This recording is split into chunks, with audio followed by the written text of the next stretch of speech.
Hey, you are listening to Abyss Gazing, a horror podcast where we celebrate all things spooky and mental health. I'm your co-host, Mark. And I'm your co-host Josh, and we are kicking off our series with the this year's talent and some of the directors and creators behind some of this year's films for Horrific Hope.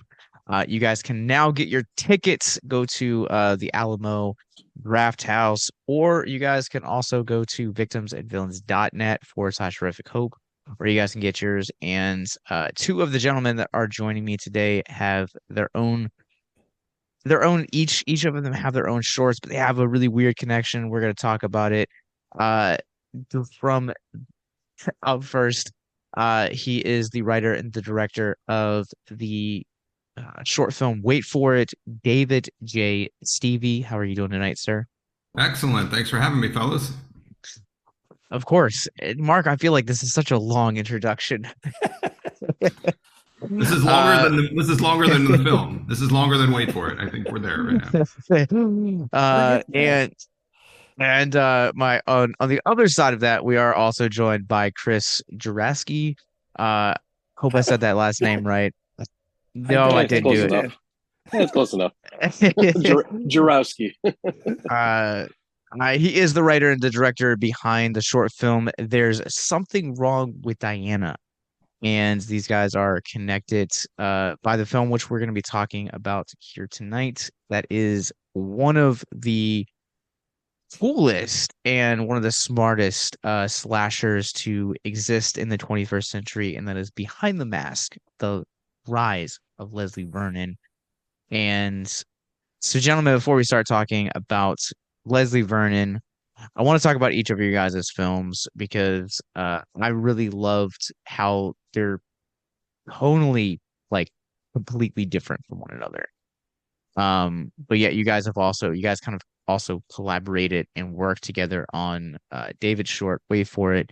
Can you guys talk about how you guys even met? That was all out of the generosity of Chris's supporting of noob filmmakers.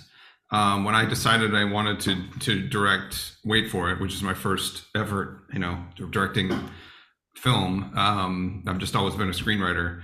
I did the obligatory crowdsource fundraising, and Chris was one of the bigger donors.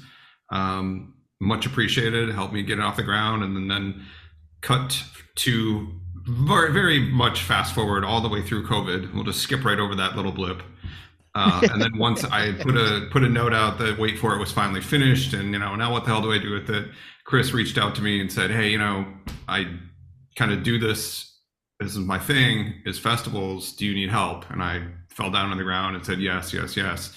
So it was from there. I mean, Chris has been absolutely invaluable in this entire thing's been a learning process for me. But Chris has really been the one who's now in post production, and now it's done. It's out there. We wouldn't be having this conversation with you guys without Chris right now. So he's really fulfilling his role as an executive producer. It's kind of silly to say it's a 13-minute film. It cost me like $7,000 to make it, but it's still, for all intents and purposes, you go through the same mechanics, and I would be lost without his guidance.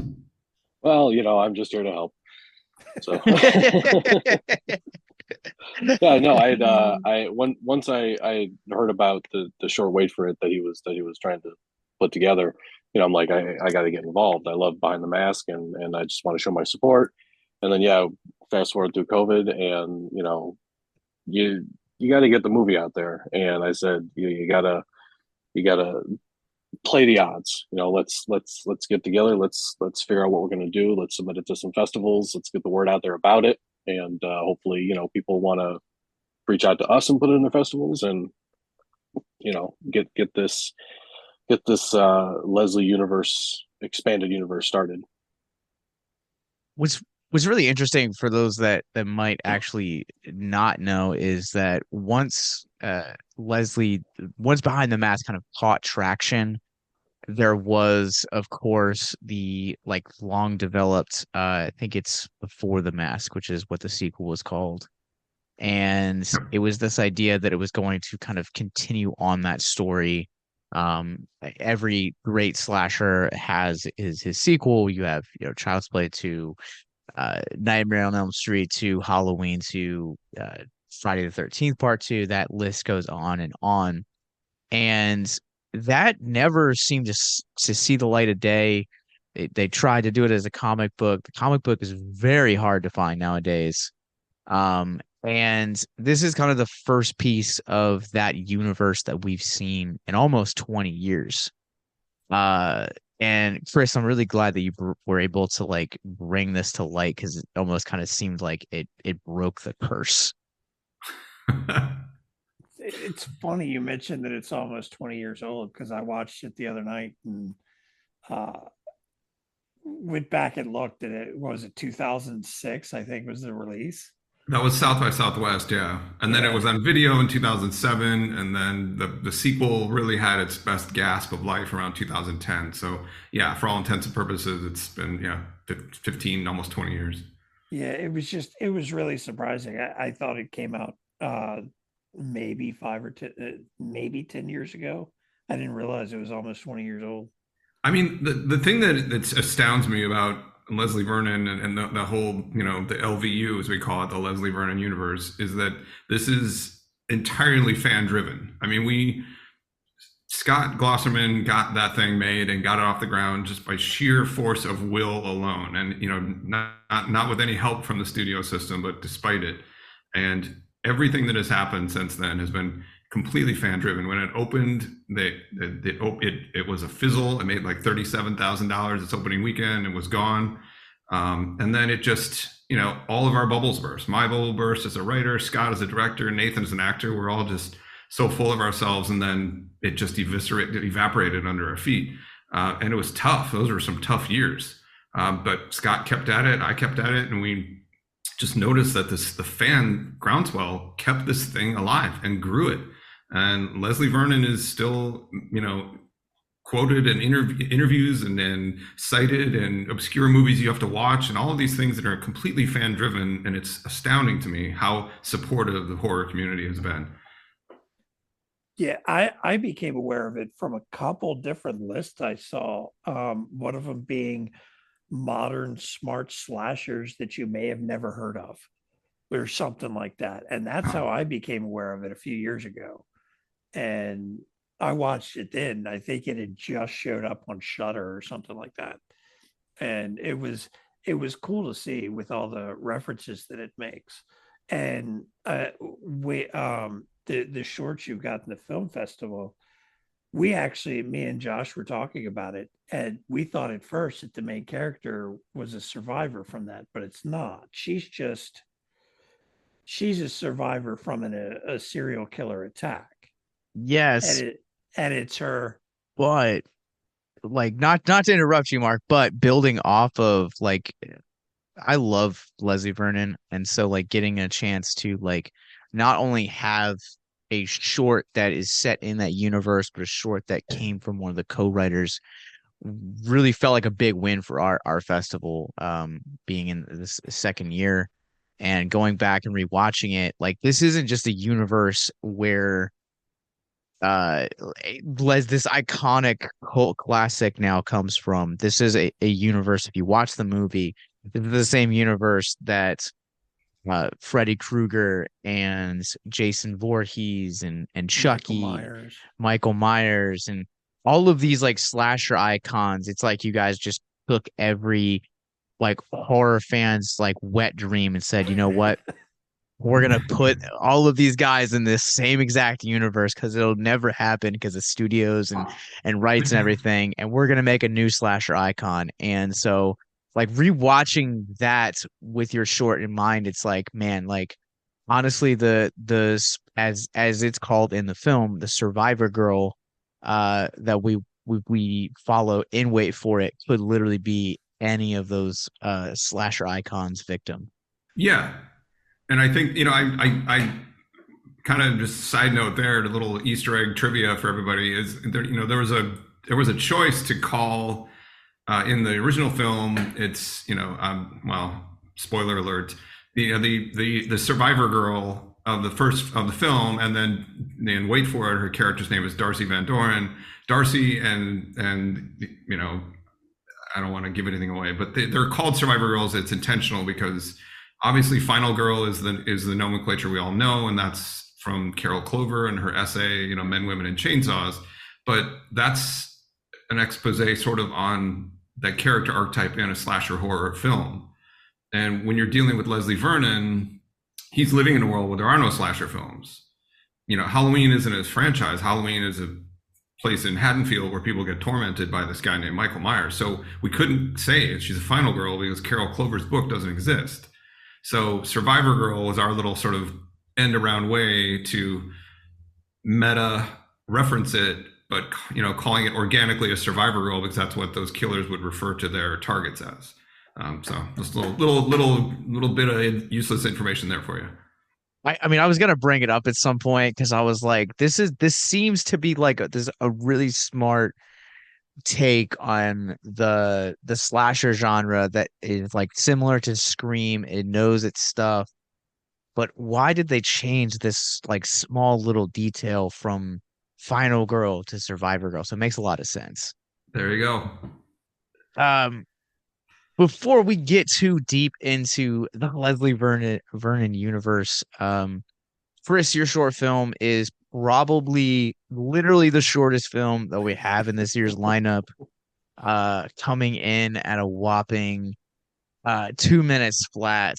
I always love films that are like under 5 minutes because to me, I feel like telling a story and conveying an effective story in under 5 minutes is something that is so hard to do. And your film is so simple. I feel like I can't talk about it without like jumping into any spoilers.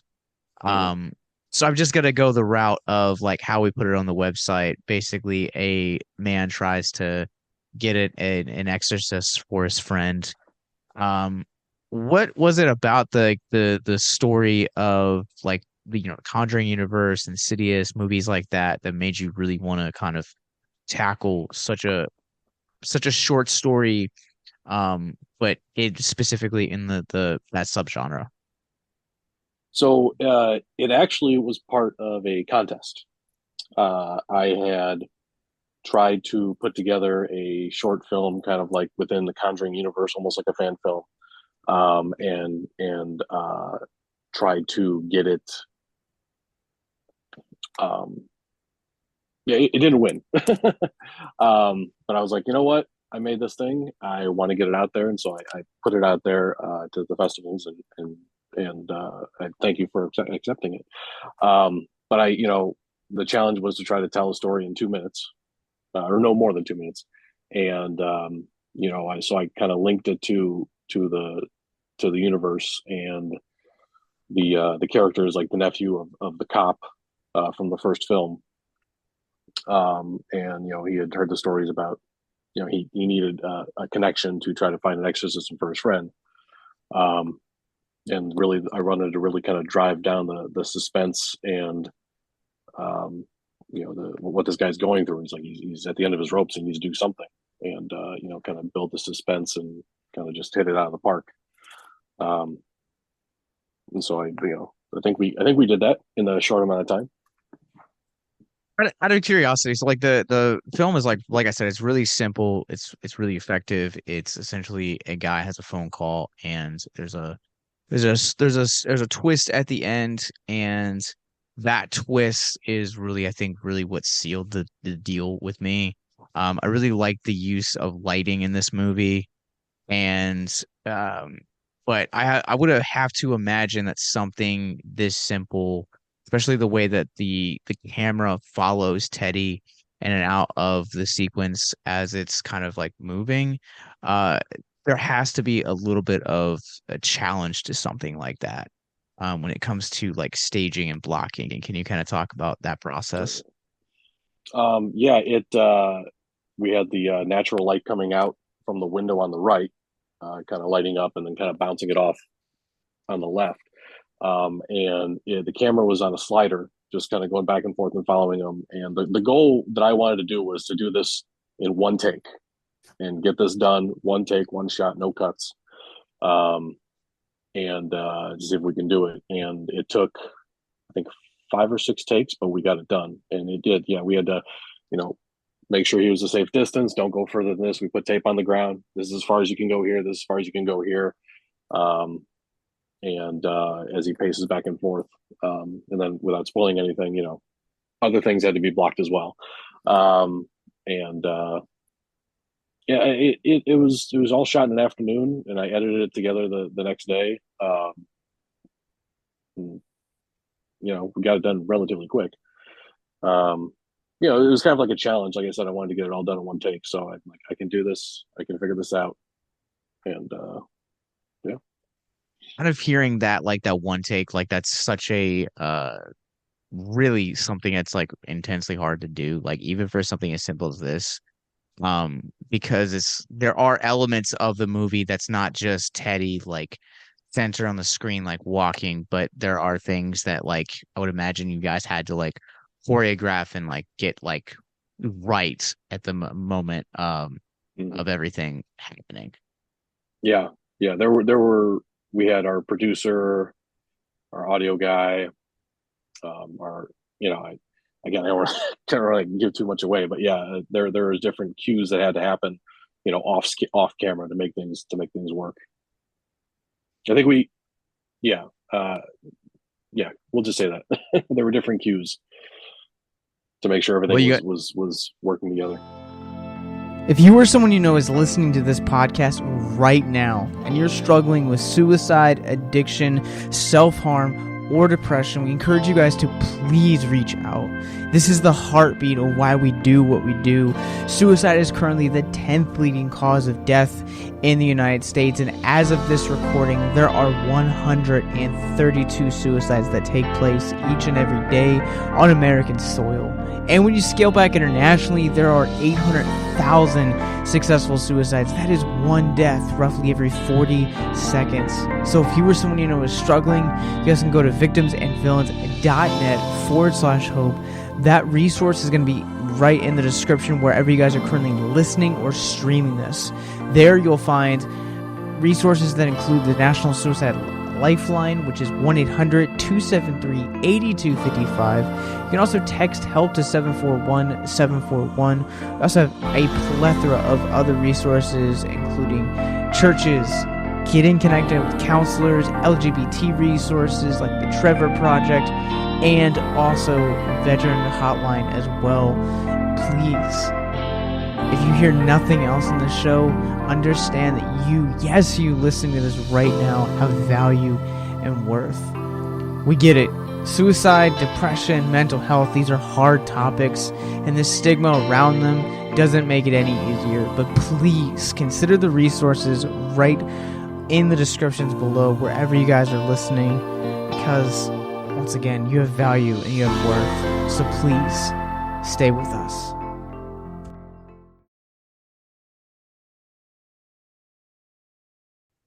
You guys can we're gonna jump back into the Leslie Vernon universe. You guys can check out, wait for it when it plays during our Slasher Aftermath block on Saturday, April 15th at 10 a.m. And Something's Wrong with Diana will be playing during our PTSD and Me block at 4:45 later that day.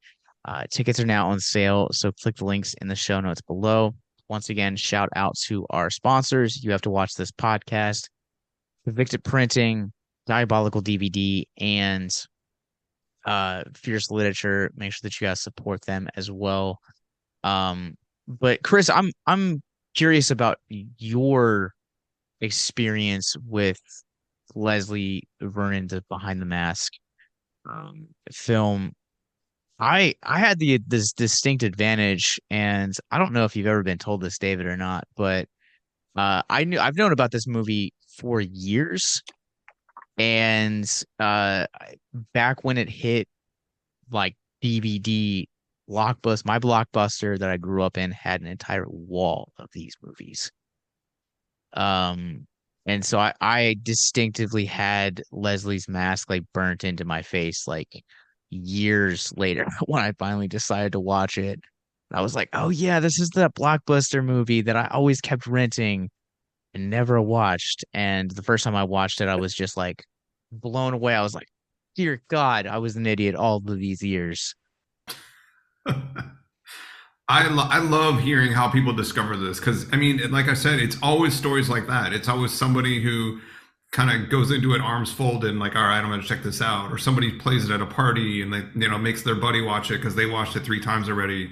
And, or somebody will make their, their partner watch it who doesn't like horror. It's like, no, it's not that scary. And it's entirely driven by people who've been constantly discovering this thing. And it makes you wonder, like, if we'd had any kind of media push, if it would have changed things. But I don't know that I would, if I had to do it all over again, I don't know. It's been such an organic, and I hate it when people use that word organic, but it has really been just this grassroots thing. And I love hearing stories like that because nobody ever was like, oh, I saw this on Entertainment Weekly and decided to rent it. So. One of the things I noticed was you had a handful of recognizable actors in it, like Robert-Englund, who made Freddy what he is today, and Scott Wilson, that went on to be in The Walking Dead. But one of my all-time favorite horror movies from when I was a kid was Poltergeist, and y'all got Zelda Rubinstein. What was it like working with her? Awesome. I mean, rest her soul. But she would probably laugh for me to tell this story, but I love to share this one. When I went up to Portland to be on the set for that one, I kind of got to hang around. It was such a shoestring thing that, they let the writer hang around.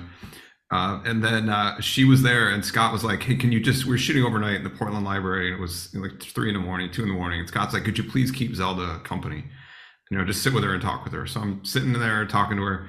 And my boss at the time, I worked at a talent agency. My boss at the time had said, he kind of joking, he's like, you got to watch her for Zelda. She likes younger men.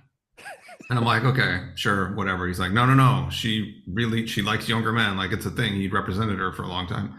And I'm like, okay. So she shows up on set, ironically, and has this, strapping young man who's her personal assistant, this really good looking, Latino, could have been a GQ cover model practically, like, walking around with everywhere. So I'm like, okay, I see what he's talking about. And we're sitting there talking. I'm trying to think anything I could think of to talk about, keep everybody awake. And I think I started mumbling about like, oh, I'm a pretty good cook. And, I like to cook this and that and the other thing. And she's like digging in her purse and, scribbling on something. And I'm like, oh God, I'm losing her. And she gets done. She's like, okay, well, that's it. And she's like, well, you should, sometime you should come over and cook dinner at my house. And she hands me a 3x5 index card and it had Zelda and her phone number on it. And that is one of my most prized Hollywood artifacts that I have to this day is a 3x5 card with Zelda's digits on it. And everybody always asks me, did you do it? Did you do it? And I didn't. And I kick myself every day. I absolutely should have gone over and cooked dinner for Zelda, but I didn't do it. So, I mean, but to your point though, Mark, I mean, just to have people like Zelda around and obviously Scott and Robert more than anyone, I mean, that lent such a sense of validity and authenticity to a bunch of us who didn't know what the fuck we were doing. And it was just like, how did we get here? What do we do? Scott had never directed before, I mean, and to have these people sit around, it was, I don't know how to describe it. It was so validating. It was like, this is really happening. Like, that's Robert fucking Englund. Like, this is really, we're doing this. And he was so generous. All of them were. Scott was so generous. And Robert, I remember Robert just, he could have sat in his trailer and, just shown up and done his days and left. But he wasn't. He was outside in the cold, watching behind the camera in the video village. And then he would go over and talk to Nathan. And it just, it was, I mean, I can't tell you how much it meant on so many levels to have those types of people involved with this thing. It punched everything through the roof for us. Yeah, it's definitely one thing that I really, really liked about like watching this for the first time. Obviously, one of the biggest upsets of many of like the fandoms was the fact that we never got the slasher throwdown between Robert Englund and Kane Hodder. And so you guys kind of gave us that. I mean, obviously they're playing two completely different characters, but they share the screen together, and that's what matters. Yeah, they're in there. They're in there, and in the sequel too. I mean, I just not for nothing, but the sequel script, it is written, it is out there, and you can find the comics. Shameless plug number one. It's vernonsfarmhouse.com.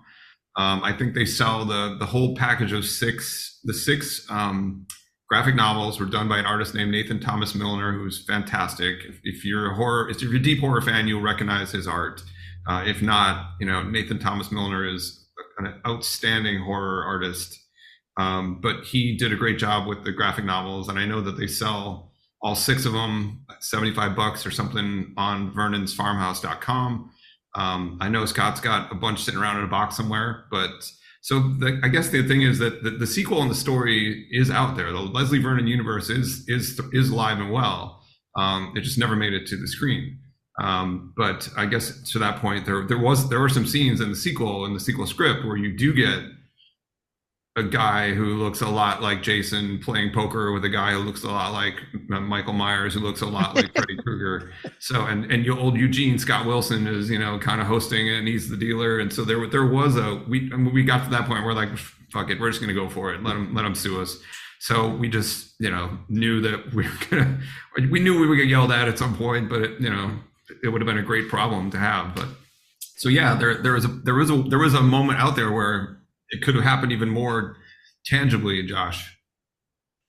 Well, it was one of the things in the story they talk about in the movie, that essentially they were people with a shtick.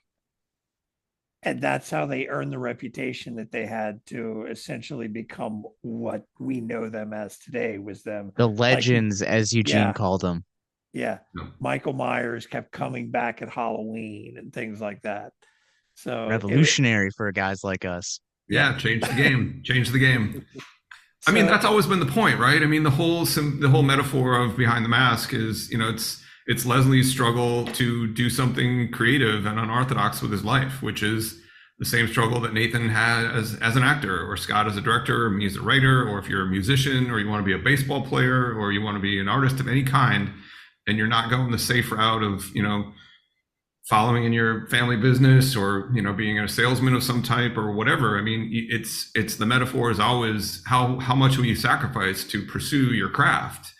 And that was sort of the inception of the whole thing for me. It's like, well, what would it be like if, like, I remember watching I was watching Halloween one night, sort of idly in the background, which I want to do a lot, and I remember I had a conversation with my dad at the time. He's like, well, because I had moved to LA like 2 years previous from Wisconsin. And so there was always this sort of undertone of, like very supportive parents, but they'd always be like, well, when are you gonna give up this crazy dream and come back to Wisconsin and, get a quote unquote real job?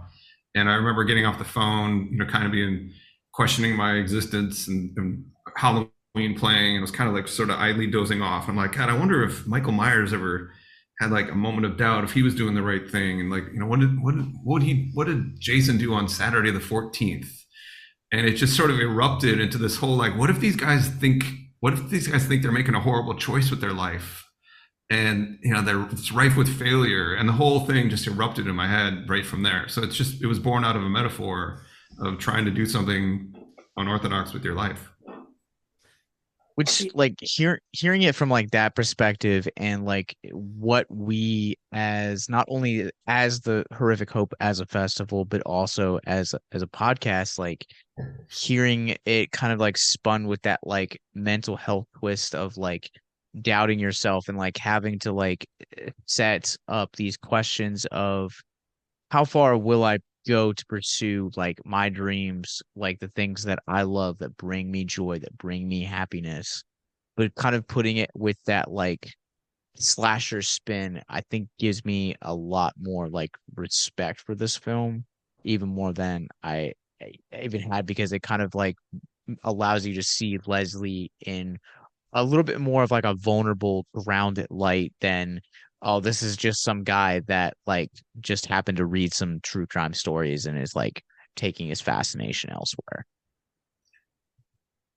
Yeah, I mean, Leslie wholeheartedly believes in what he's doing is justified. I mean, and Eugene says it that the killers are a counterbalance to all that's good and holy in the world. I mean, the Taylor Gentrys or the Darcy Van Dorens or the Laurie Strodes, who's the queen. I mean, they don't exist without an evil to fight. And Eugene and Leslie and then the old guard, those legends, they believe what they're doing, but that doesn't mean they don't have insecurities about it, and it doesn't mean they're not frustrated and rife with failure. And the in the Leslie Vernon universe and the stories that I haven't yet gotten to tell, I mean, there's a lot more to be explored about that. Like this doesn't work very often. Most people that try to do what Michael Myers does, it doesn't work. You know what I mean? It's hard to find a survivor girl with the right friends around, and then it's hard to get everything set up. And you sometimes do get caught with a bullet. I mean, so it's just like the dark humor of it is that most people who do what Leslie Vernon do fail, and we just know the ones that succeeded. So there's all the same insecurities and worry and hand wringing that all the rest of us go through. These guys go through it too. And the survivor girl / final girl, I mean, that's even more to the point, Josh, of where the intersection of mental health and horror comes into play. Yeah, I don't want to get like I know I asked this earlier, and I think I got Mark stepped in and kind of like derailed the conversation a little bit, as happens sometimes. Thanks a lot, Mark. I do that a lot. It's fine. We work together well. So, Chris, you got to share what's your ties to this film, and kind of how you got, and you've already shared how you got involved with Wait for It, but what's your experience with Behind the Mask? So I had heard about it on the standard horror websites, Dread Central, Bloody Disgusting, or all the ones that were back then. And I remember seeing articles about it, and like, that seems like a cool movie. I really would like to see it. Unfortunately, I wasn't able to see it anywhere where it was playing in theaters. But when it came out on DVD, I bought it, and I remember a buddy of mine. I met him in high school, and he was a big horror fan, so we would always get some beers and stuff, and like have a double feature and watch movies on the weekends. And when it came out, I got that, and I think we rented From Beyond, and we were drinking absinthe that night, and it was just a fun night. we watched it. We watched the movies, and then I think like the following week we watched that one again. We watched Behind the Mask again. And so I've just been a fan ever since. And then once I found out, I think it was on Bloody Disgusting, that David was doing the short. It's like no brainer. I wanted to get involved. I'm really glad you did. By the way, continue, Mark. Well, one of the things that's kind of cool about the whole thing is you had Scream come out, where they were using the rules of horror to be a serial killer, where this is the rules and the formula to be a legend.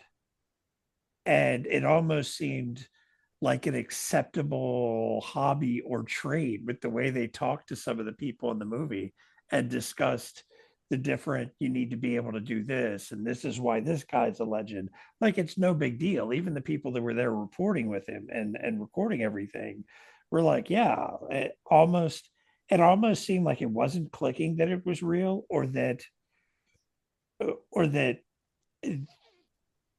they knew it was real but didn't know they were getting involved. Was that what you meant to go for, or did it just kind of play out like that? It was intentional. I think it was more about there's a tongue-in-cheek component of it, because you're already dealing in a world where there are no slasher films, but guys like Freddy and Jason and Michael exist in Haddonfield and Springfield and Camp Crystal Lake. So those are real places. You could get on a bus and drive from Glen Echo to Haddonfield, right? So there was already we had a little bit of leeway to be a little bit kind of surreal. But I think that what you're talking about, I don't know if this is going to be a rambling answer that makes sense, is that a big part of what sold it and a big part of why it worked is just strictly on the performances and the chemistry of the actors. I mean, Nathan had something about him that made Leslie Vernon seem like this really affable, likable guy who was doing this kind of crazy, ridiculous thing, but didn't almost seem totally serious about it. And I think that Taylor and Todd and Doug, the two cameramen, for most of that were kind of like, all right, I don't, this guy's talking the talk, but maybe we're being taken for a ride here. And then I think you couple that with Taylor also was on her own little personal journey where she desperately wanted to do Diane Sawyer, and she thought this was her big break. And so she was willing to go the distance and make sacrifices if potentially, turning the other cheek on, murder. And I think that it was a lot of the performances and the chemistry between the actors that sold the believability of it. Yeah, because you have that moment up until probably like there's a scene in like at the beginning of the third act where the film switches from this mockumentary into full slasher where she's kind of like really at like she's at a breaking point. You kind of get to see it, and then she kind of gets like thrown in there. Yeah. But you mentioned like Nathan as like an actor and like just the charisma that he has. I'm convinced that this movie doesn't work without someone as like as charismatic as Nathan.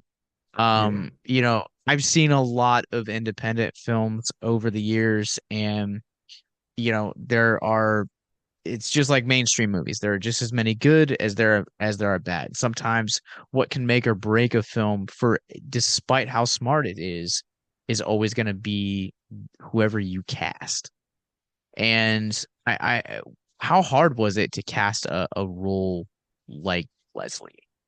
Like It how was many guys did you go through before like actually meeting Nathan? dozens.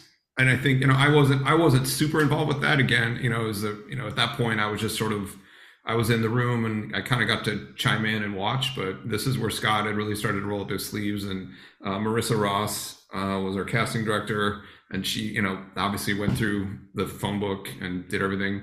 But with the character Leslie it was written for a Kane Hodder, right? It was written for a 6'2", 210-pound guy who was going to lumber into the room. And, we were hoping to go the other way. We were hoping to find a big giant guy who could also be affable, the lovable giant. And, we brought those guys in, and it was sort of, at one point it got down to Nathan and another guy who was much bigger than him. And it was just, at some point, I remember Scott and I having a conversation.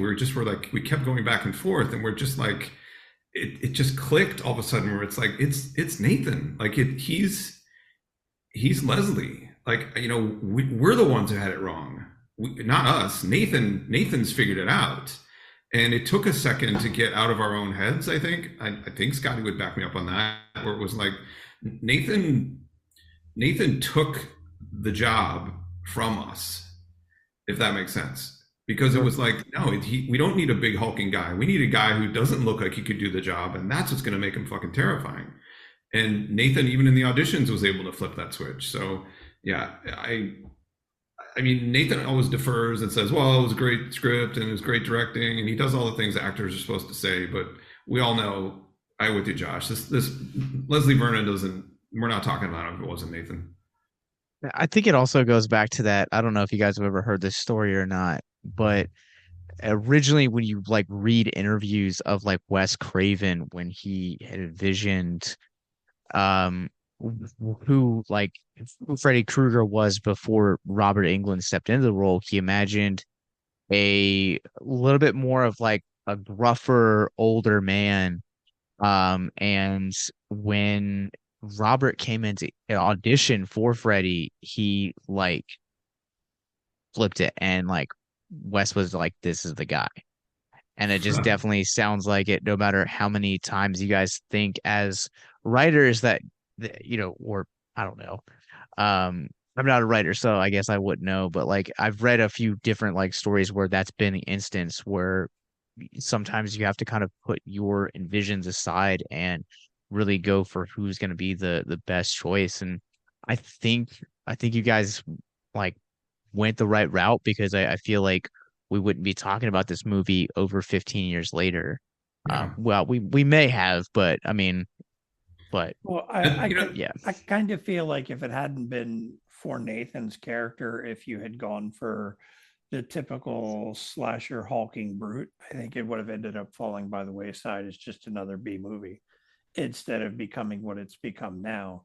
And it does come down to Nathan's performance in it and the way he handled the character. And I also want to, I mean, two things quickly. The one that makes it even more poignant, there's a great set photo. I don't know whatever happened to it, but there's a kind of a grainy, wasn't super focused, but it was a picture of Robert and Nathan, kind of like one of those like profile, like Nathan like head down and Robert like mid-sentence talking to him.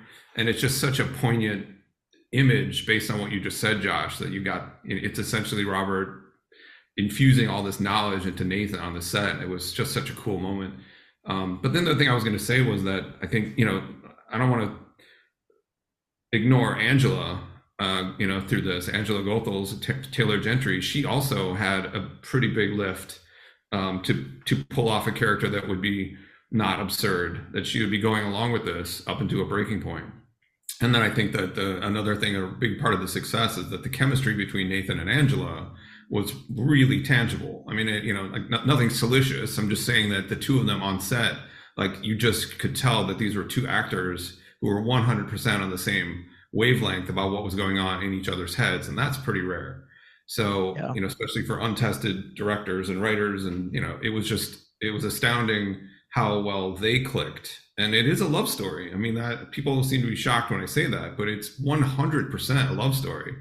And everything about the Leslie Vernon universe has as much to do with Taylor as it does with Leslie. And maybe that's a segue to get into, some of the stuff about the Survivor Girl / Final Girl, which is something I wanted specifically to visit with Wait For It.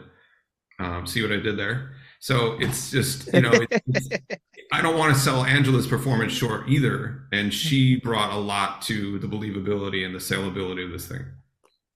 So there's two things that I want to jump off of there.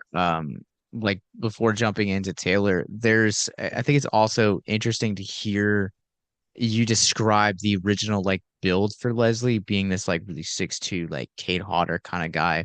Because you look at like the landscape of what horror was when you guys were making this.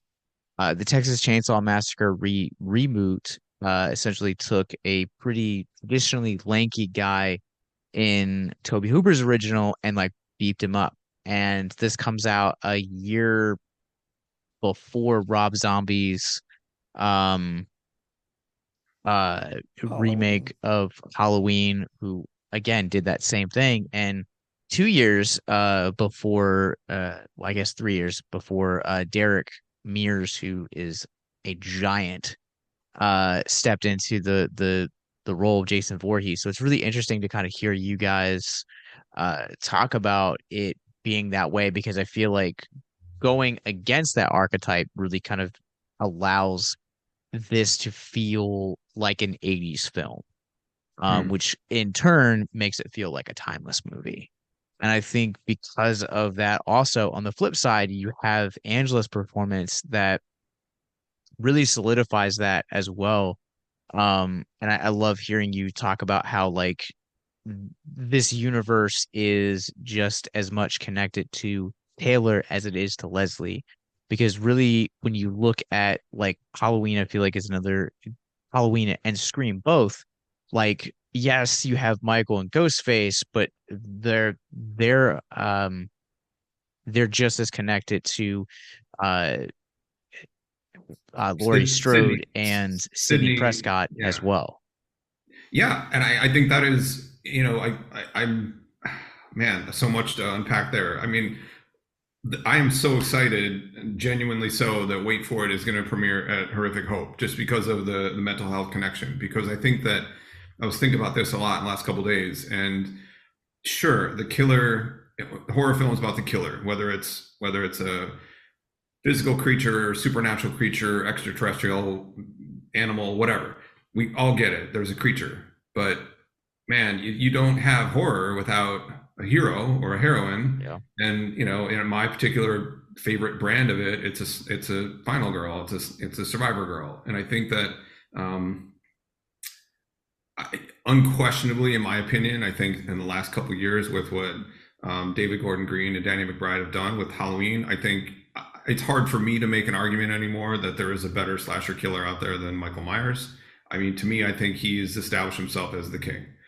But he's not the king without Laurie Strode, who is herself literally the queen, not just because of Jamie Lee Curtis, but because of that character. She has lived and breathed every step of a chaotic, awful life in the shadow of Michael Myers, and that is the archetype character of that is what appeals to me, and it's what I most wanted to visit in Wait For It.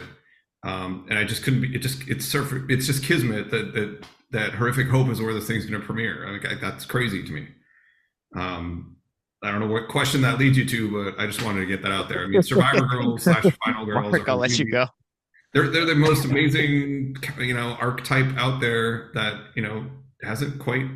They're just getting their due now.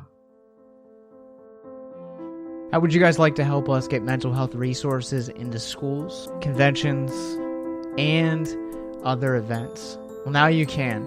Simply go to patreon.com/victims and villains for as little as $1 a month. You guys can help us get mental health resources into current and upcoming generations, educate and break down stigma surrounding mental health, suicide, and depression. And you get exclusive content that you can't get anywhere else. And you guys can tell us which Nicolas Cage movie you want us to cover, and we'll do it. All it takes to get started is to go to patreon.com/victims and villains, or simply click the link in the episode description wherever you guys are currently listening or streaming this episode. Pick your tier and get started today. Yes, it's that simple. So quickly select the tier that you want and help us get hope into the hands of the depressed and the suicidal today.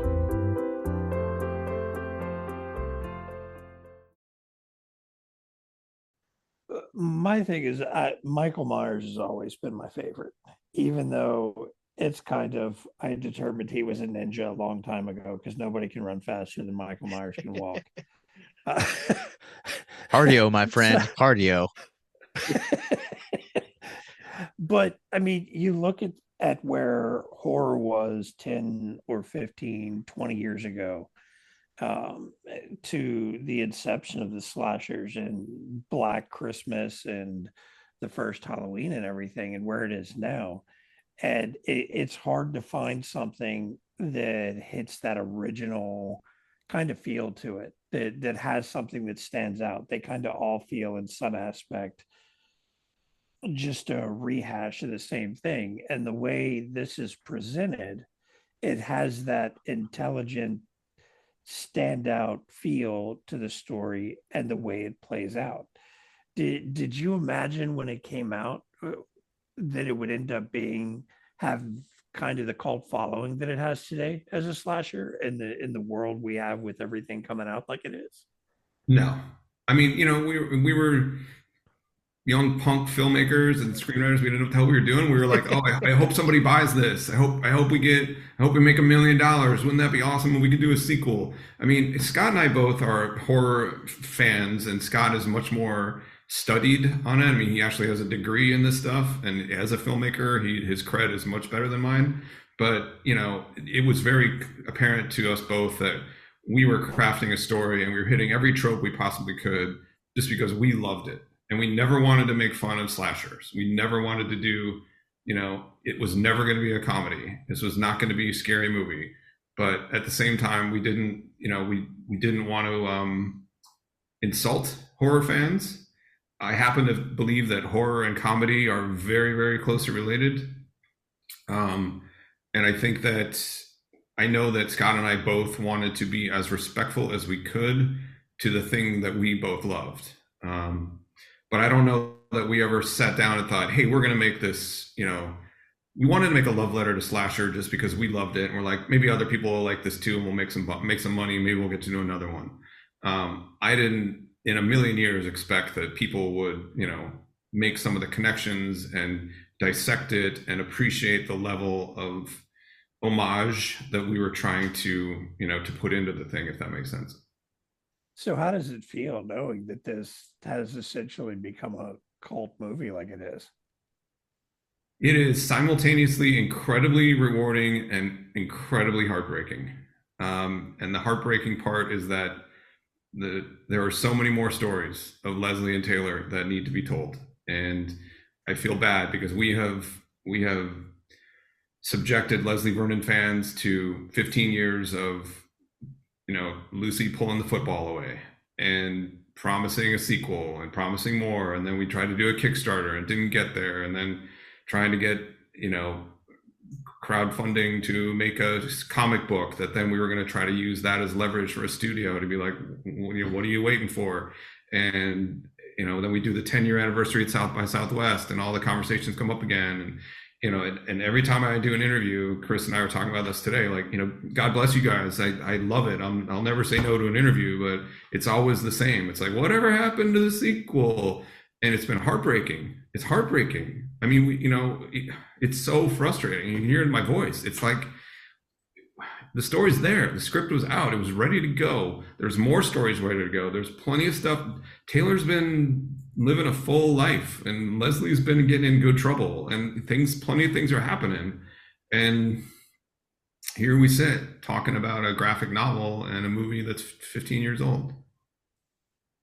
One of the things that makes me hopeful, because I do feel like you can hear it in your voice, and especially when you have such a great film, here is the future for this hope. I think Wait For It really, I remember sitting down to watch it and I was amped to watch it because I remember reading like an article on it, Bloody Disgusting.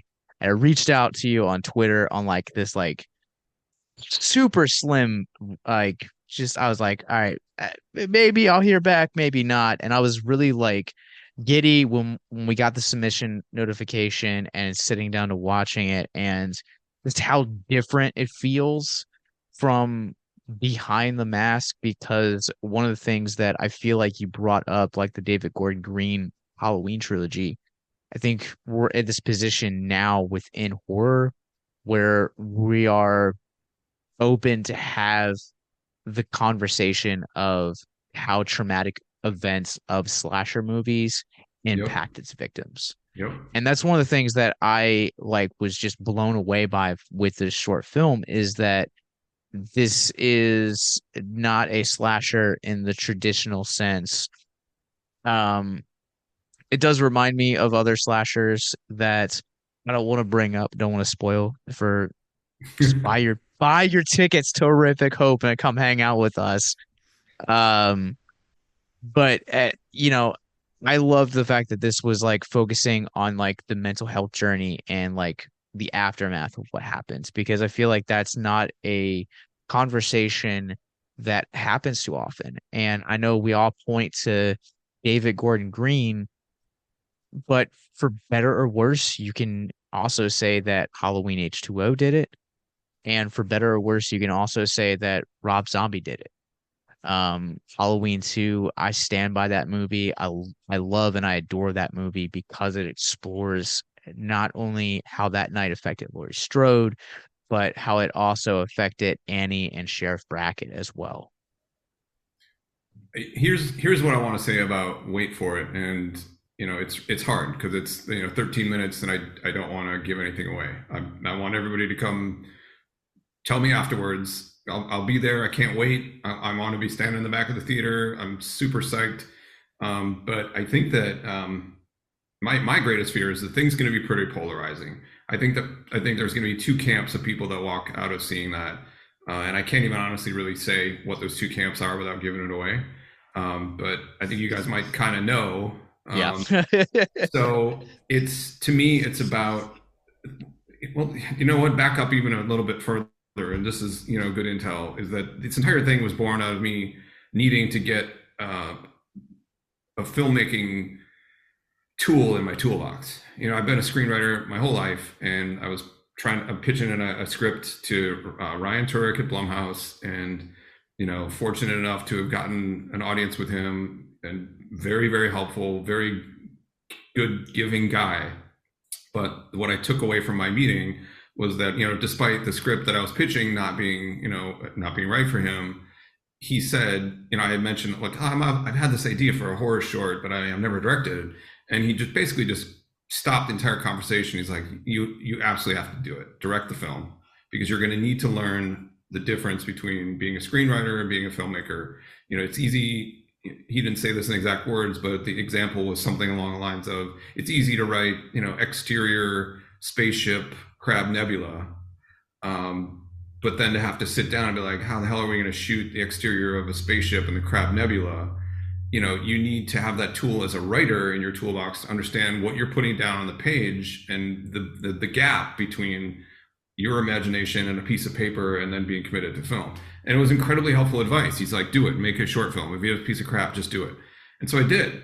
And then it was sort of like, well, what's the point of all this? And I knew that the only way I would really be able to lend it any sticking power or validity and just something that I wanted to do for myself, was to figure out a way to tie it to the Leslie Vernon universe. And, and there is a reason that there is a way that it is, which I can't really reveal, but it's also,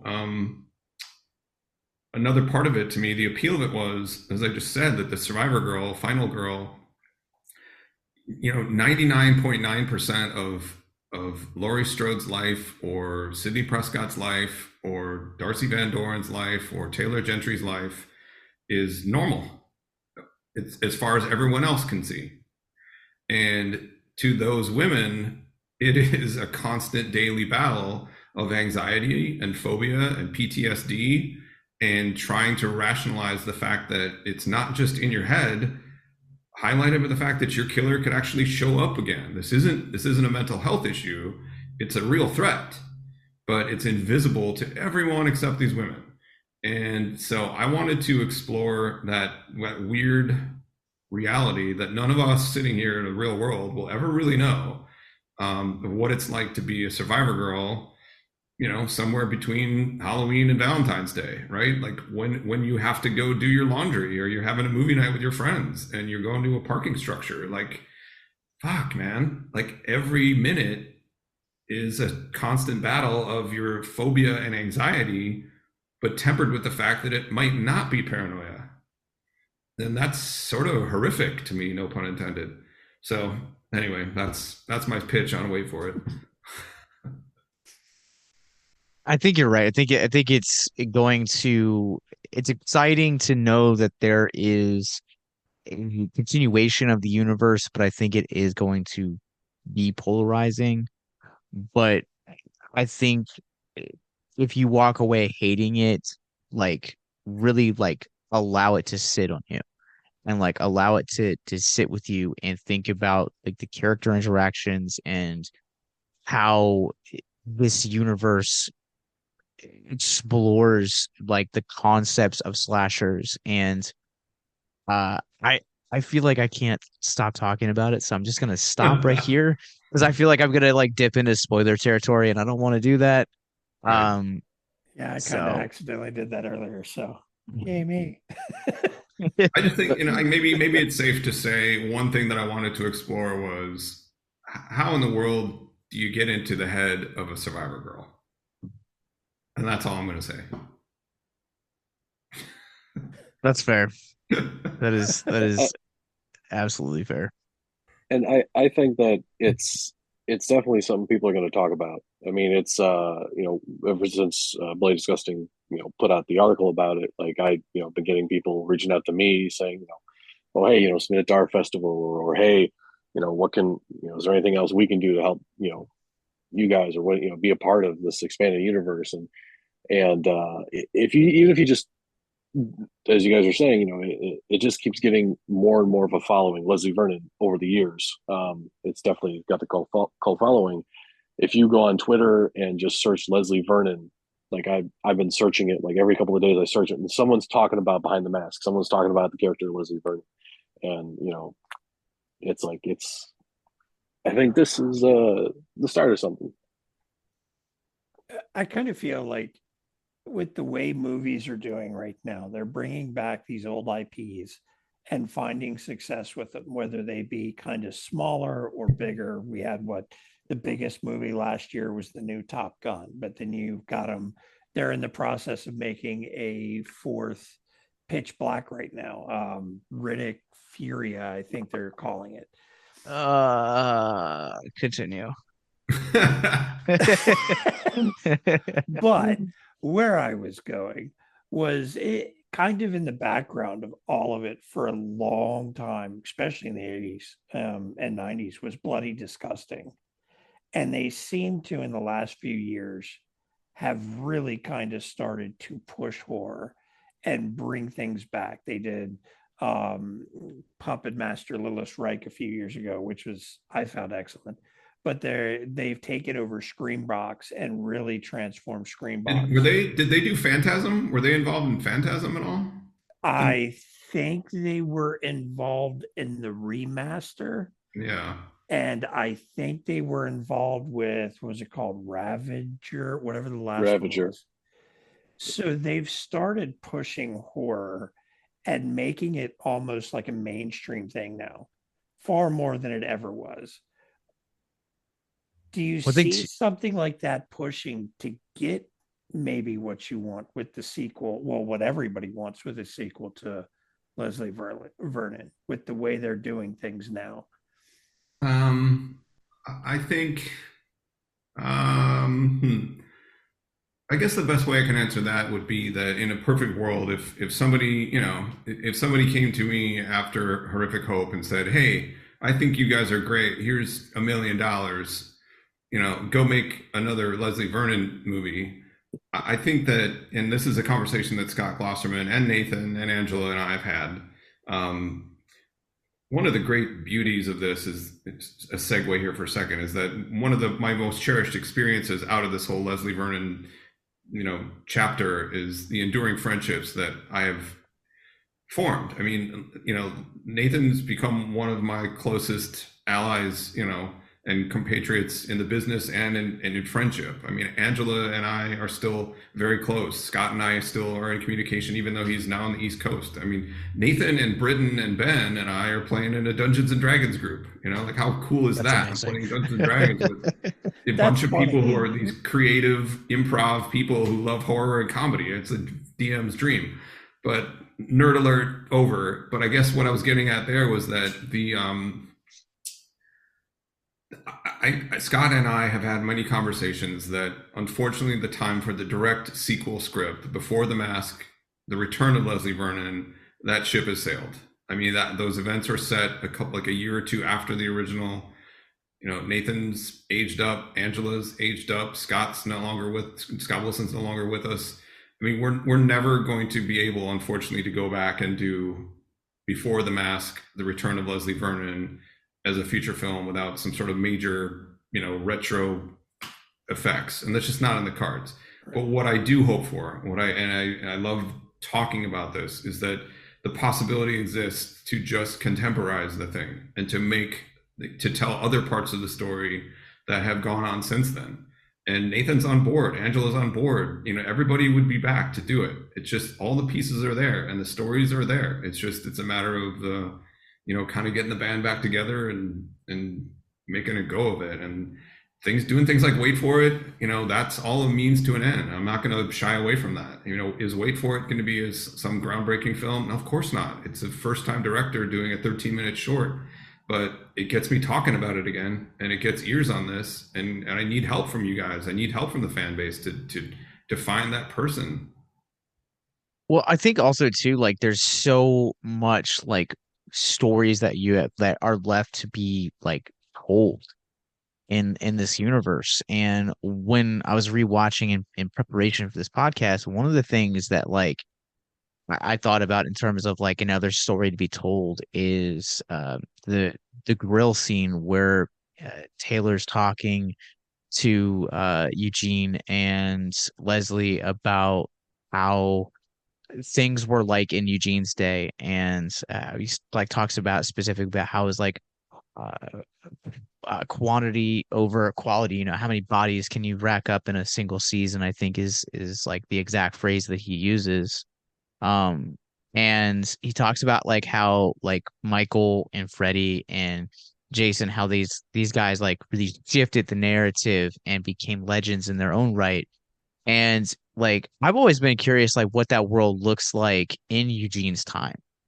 And like you have those stories to tell, like you like the development of the Vernon legend. Like there's still a lot of like stories to like tell. And uh, one of the cool things that like I think like properties like CW's The Flash like as kind of like tells us is that you could have the same actor play like different parts and like spin it. So like I think maybe like in the future, like maybe we don't get like Angela and Nathan playing Leslie and Taylor, but we get to see them play like other characters within this universe and kind of get to see what that chemistry and that tension looks like different time periods or as like different people. I think that yeah, I think that's you're on the right track there, and I think that to me the answer is that the what it looked like in Eugene's day was more how film used to be, right? Specifically horror. It used to or superhero. Like you used to get just one-offs. That used to be an okay thing. You could have an intellectual property that started and ended with one film. And when the joke is made that Eugene says that Jay and Freddie and Mike came in and changed the game because they made it about themselves. They didn't make it about the kill and the shock and the setting or the holiday. They made it about themselves coming back, and they became somebody you anticipated to fear. So they shifted the focus to a character instead of just the genre. And I think that what we see in the Marvel universe or even with the Star Wars universe is that there's such ripe fertile soil that you can just constantly go back almost anywhere you want in the timeline and pick up a little tiny thread from Star Wars and make it a spin-off series about who made the video of Princess Leia, right? And like it's a throwaway thing, and it's a spin-off. So I think that's to me more the direction I would want to go with the Leslie Vernon universe is a bunch of stuff has happened and I know about it because I live with it every day. But I'll tell you about it, but I'm only going to tell you about the stuff that's happening now, I guess, and then I'll tease you with stuff, and then if you want to go back and learn, well, what did he mean by that, then that's another story. So it's just it's fertile soil. Alternatively, if you wanted to like lean into the comedy, you could the scene where he's like doing like talking about the importance of cardio and like how you got to have gazelle. You guys could do like a 90s like training video, Training like slasher montage. wannabes. Oh, it's like a dark web training video for killers, right? Oh my god. Yep. All right, patent pending. I'm writing that down right now. Hold on. An 80s training montage. There you go. Well, you guys can catch wait for it. And there's something is wrong with Diana when they premiere at our festival this upcoming April 15th and 4th. I'll also be there the 14th as well. But you guys can get your tickets right now. Like I said previously at the beginning of this podcast, it is going to be victimsandvillains.net/horrific hope, or you guys can click the links in the descriptions and get them from the Alamo Draft House. But gentlemen, thank you so much for joining us. Where can people follow you online? You can search my name, Twitter. Well, my handle on Twitter is tpaul14. But you can just search my name, you can find me. And then on Instagram, just my name, chris-gierowski. Oh God, the 51-year-old guy doesn't know his freaking goddamn Instagram handle. It's usually going to be david-j-stieve or just Facebook david-j-stieve. I can't be that hard to find. Just spell the name right. I'm out there, but I'm mostly really, really woefully inept at social media. But I'm trying to be better at that. I promise. All right. Well, Mark, where can people follow you online? It's funny that he mentioned he plays Dungeons and Dragons earlier because I paint all these miniatures for war games and stuff. So do I. That's my Yeah. hobby. I love it. Yeah, that's what I do for fun. Actually painting a 40-unit army for somebody right now. Oof. Yeah. Yeah. You're more patient than me, man. I'm probably about a third to halfway done with it, and I'm hoping to finish it by the weekend.